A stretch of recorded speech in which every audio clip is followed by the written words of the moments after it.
Nickie Aiken. Thank you, Mr Deputy Speaker.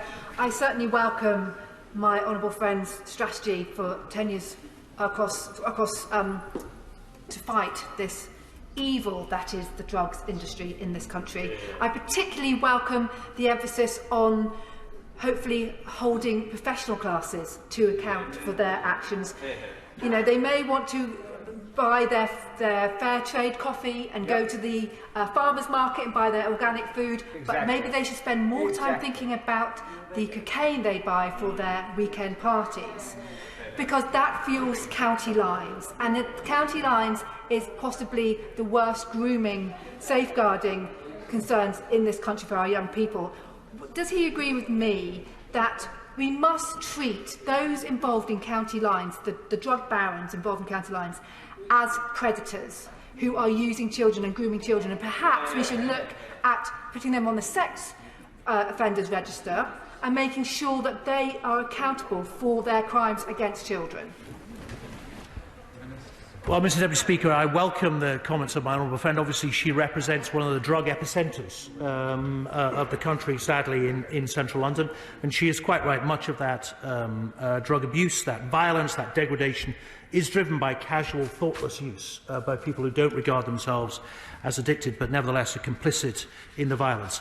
In a white paper next year in the spring, we hope to publish a structure of escalating impositions on those individuals, which means there is as likely to be a drugs operation outside Lancaster Gate or Bayswater Tube Station or Belgravia, rather than in other parts of the capital, to make sure we get amongst them. And she is quite right that we need to focus very much on those drug barons and put them behind bars if we possibly can. Florence Eshalomi. Thank you, Mr Deputy Speaker. Can I actually associate myself with the comments of my colleague, the Honourable Member for Cities in Westminster, and that we do need to clamp down on those barons who exploit our young people, including the ones who exploit young girls, who are the often ones that people don't talk about in this whole issue of county lines. The young girls who are criminally exploited, gang raped and sexually assaulted by drug barons who use them, even during lockdown, to push drugs up and down the country. Will the Minister outline how he's going to help our police forces, not just the Met Police, but police forces right across the country, to get the technology and investment they need to deal with this issue? Because the drug barons get smarter every day. It's not just about the burner phones. They are adapting their business models day in, day out. They are smarter. They are always one step ahead. The police need the resources now. Well, Mr Deputy Speaker, I agree with the honourable ladies on both sides of the House about this issue. And of the £300 million that we'll be spending, 145 will be spent on enhancing and turbocharging our effort against county lines. And both honourable members make a good point about the pernicious nature of the exploitation that these drug dealers perpetrate upon young people.